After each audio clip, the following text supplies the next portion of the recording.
Okay, we're going to go through Dr. McDougall's mentor number 2, Walter Kempner, who lived from 1903 to 1997. This is coming from the book John McDougall, The Doctor Who Fought for You, written by me, Pete Rogers. Okay, so Dr. Kempner was over at Duke, North Carolina.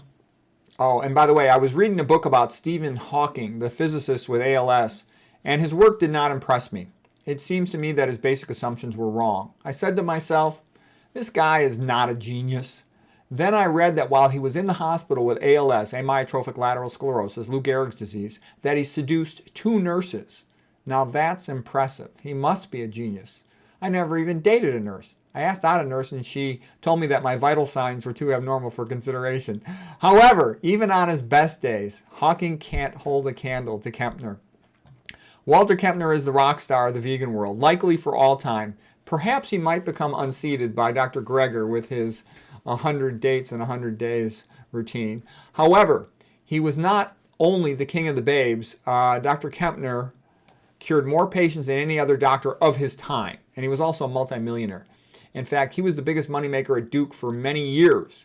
Dr. McDougall described Walter Kempner as the father of dietary therapy.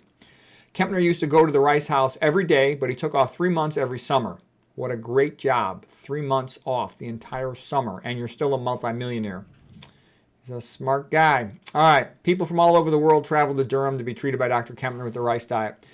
Before we get into that, here's the story of Kempner's origins. He grew up in Germany. He graduated first in his medical school class. He was the mentor of Otto Warburg. Yes, that Otto Warburg, the Nobel Prize winner in 1931, discoverer of the Warburg effect. Warburg showed that when exposed to hypoxia, lack of oxygen, many cells will become dysfunctional or die, but some will transform into cancer cells. The cancer cells will burn primarily glucose without oxygen, and this is called anaerobic metabolism. And this insight, this discovery, led to the metabolic theory of cancer, which is the best theory of cancer. Okay, the vast majority of cancer researchers believe that Otto Warburg was correct with his metabolic theory of cancer. That's a quote from Dr. McDougall during his lecture, Does Sugar Feed Cancer?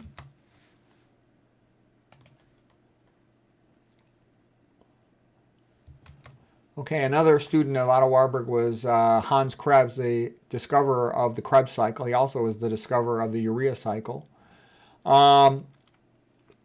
Let's see what else. It's also called the tricarboxylic acid cycle or citric acid cycle. He also won a Nobel Prize. Kempner deserved the Nobel Prize, but they almost never give him to nutrition doctors. Big money doesn't want the pros finding out about this nutrition stuff.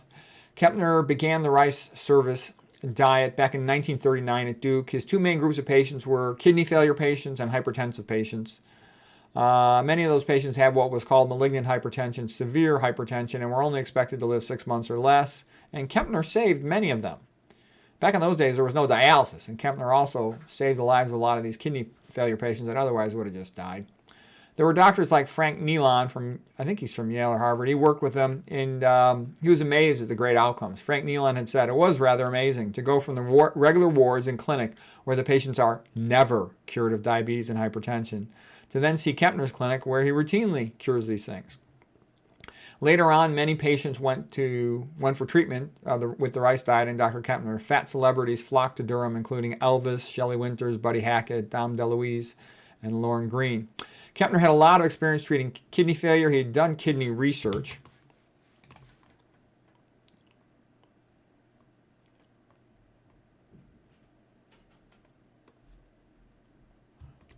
Okay.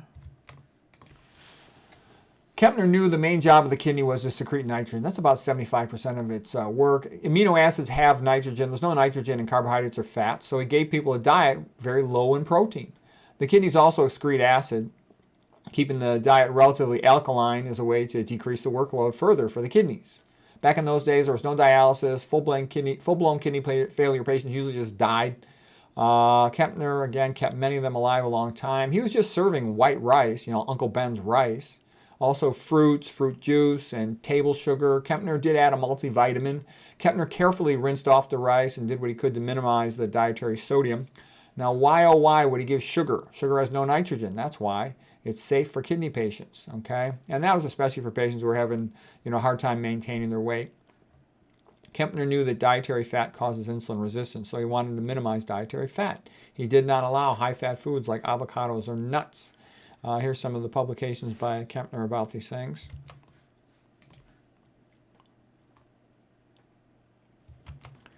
The Kempner diet was about 93% carbohydrate, 3% fat, and 4% protein. So that's interesting. A lot of people ask, how much fat do they need? How much protein do they need? Kempner's patients did fantastic, recovered from diabetes, hypertension, kidney failure, all kinds of diseases, eating only 3% of their calories from fat and 4% from protein, 93% from carbohydrate. Those are extraordinary numbers, okay?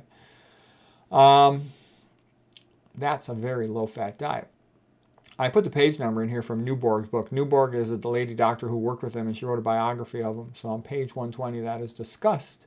The diet consisted of white rice, fruits. Okay, we talked about that. And he did give a multivitamin. As his patient's condition improved, vegetables could be added. Thus, complex carbohydrates, starch, provided at least 90% of the calories in the basic rice diet. The calories were restricted only when weight loss was also a goal. For patients who were too thin, again, he gave them some sugar. Dr. McDougall, carbohydrate food makes insulin work better. When Kempner's patients were studied quite closely, they did not have nutrient deficiencies. The Kempner diet, because a lot of doctors, they tried to prove him wrong. They thought he was lying, but they couldn't prove him wrong. The Kempner diet is quite boring, but it works. Dr. McDougall described it as the diet for the nearly dead. Many of Kempner's severe kidney failure and hypertension patients would have died quickly if it wasn't for the Kempner diet. They used to have public weigh-ins, they had a centenarian club for the people who lost over 100 pounds. Their blood pressure would be posted on the wall. This would get them all to talk to each other, which was good. Oh, here's the famous picture, the picture that launched 1,000 ships. This is the one that some people made a giant fuss about. But as I told you before, the fuss was all fake. That the real reason I got in trouble, so to speak, was that I told the truth about the fact that the moderate fat vegans are recommending a diet that's different than the low-fat vegans. You might want to call it the very low-fat vegans. And a lot of people find that very offensive because the truth is very offensive. But it's nice that at least some people are going to tell it. Okay, so Walter Kempner was very famous for being a ladies' man. Apparently, from his house, he had walkways to, several different women. One of his patients claimed that she had been his sex slave for over a decade. Some say she was just an ex-girlfriend trying to get more money from him after the breakup. He's a very good-looking guy, tall and handsome. He never married. Even Dr. McDougall said he had a harem of girlfriends. And he did a lot of nice things for me. He paid for their college educations, bought houses for them, is what I had read, and connected the houses with walkways. The guy had he's like a rock star. And then people asked me, if I was a senior and medical student, where would I go for an elective and a clinical rotation in nutrition? And I thought that if I was married, I'd go work with somebody like Dr. McDougall, very nice, kind of boring and safe. My wife would be real happy, it'd be a nice environment. But if I was single, I'd go to Durham, North Carolina. There's a college campus, lots of women there to find a girlfriend, and I could learn a lot from Dr. Kempner. Okay, here is the normal retina, diabetic retinopathy. And Kempner had lots of patients who reversed vascular disease in their eyes. He was very proud of that. He had a whole collection of retinal photographs of all these patients who reversed their eye disease, something that never otherwise would happen. As Dr. Newborg wrote, it was like something out of the Bible, where the patient said after Jesus Christo had cured him of his blindness, he said, "I know not how he did it, but I was blind and now I see."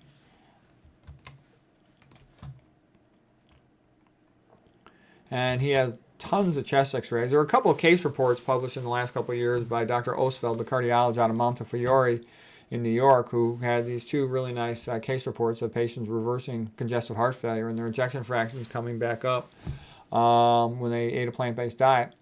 But Kempner had a whole bunch of pictures of patients with real big hearts suggestive of congestive heart failure that normalized. The patients lost a lot of weight. This guy went from weighing 400 pounds down to 220 pounds. And a lot of other things improved. Not only did his blood pressure improve, came down to essentially normal. His proteinuria, kidney failure, improved, came back to normal. Blood glucose normalized, so it cured his diabetes. Okay, a typical patient from Dr. Kempner's his papers. They're quite extraordinary to read Kempner's papers. There's nothing like it in all of medicine that I've ever seen. Many patients with rheumatoid arthritis and psoriasis also improved on the diet. And at Dr. McDougall's website, drmcdougall.com, you can see Kempner's publications for free. It's quite extraordinary with all these pictures of reversal of disease and EKGs, retinal photographs, chest x-rays. Dr. McDougall had said, don't even try to debate me unless you have read the papers of Walter Kempner and Nathan Pritikin. If you haven't at least read that, then you are wasting my time. Yeah, it's true. They're very unique. So Kempner did all this extraordinary stuff, and he didn't write that much. And he was kind of a quiet, reclusive guy, but Pritikin was more of a hyper-articulate genius who is a lot of fun to read Kempner stuff. But with Kempner, you're just like, holy crap. It's very, very impressive to read Kempner's book. It's, I would say Barbara Newborg's book is good enough, but you do get something out of reading Kempner's own writing himself. Here's Kempner's own writing himself. This is at drmcdougall.com's website. Volume 2, it's in English. Volume 1, a lot of it's in German or something. So radical dietary treatment of vascular and metabolic disorders. And he talks about all this stuff, how he monitored the patients, kept their sodiums low.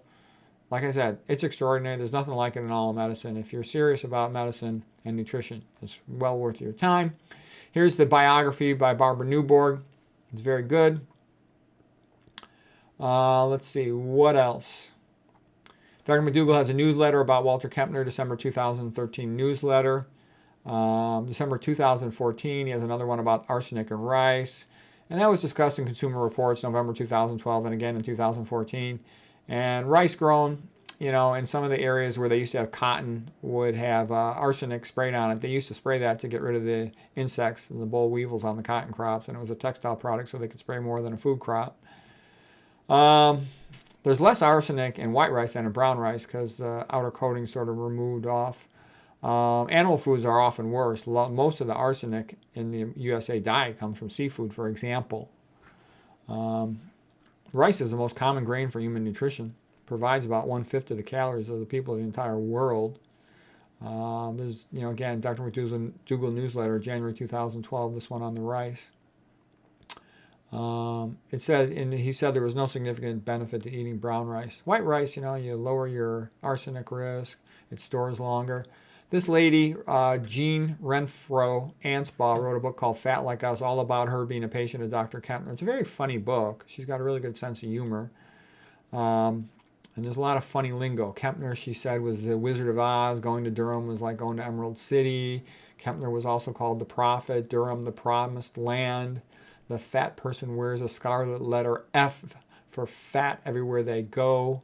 They must go to Durham to pay for their sins and be redeemed. It's like a pilgrimage, a calling. Initially, it feels like mild starvation. The last meal they have before going to Durham is their last supper, where all the fat people dance is called the Crisco Disco, where all the fat people hang around the pool is called the Whale Watch. A man who dates fat women is a chubby chaser. And then a fat person is like a caterpillar that wants to emerge from their cocoon as a butterfly. The book was funny. It had a lot of funny lingo like that, on and on. Oh, she said, for a fat person, hell is their peak fatness. Purgatory is a loss of motivation before reaching your weight goal. Confession is the public weigh-ins. Rice and fruit is manna from heaven. The rice house is a temple or church for dieters. The morning weigh-ins were like a religious ritual. Redemption or renaissance was to reach one's weight goal, the holy grail of dieting, the reset button on their life. Oh, Kempner, he was pretty nice. He would waive his fees for poor people. The patients, while they're staying there, lived in the rice houses or apartments, rooming houses, trailer parks, anywhere they could. Kempner would ask the patient, "Did you lose?" to ask them about their weight. The successful dieters were very high status in the group.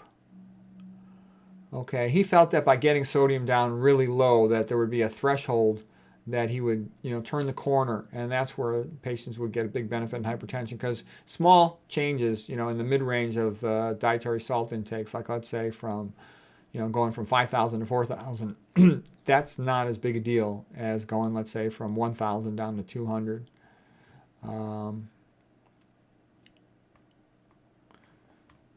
Okay, well, that's it for Kempner. Hope that was interesting.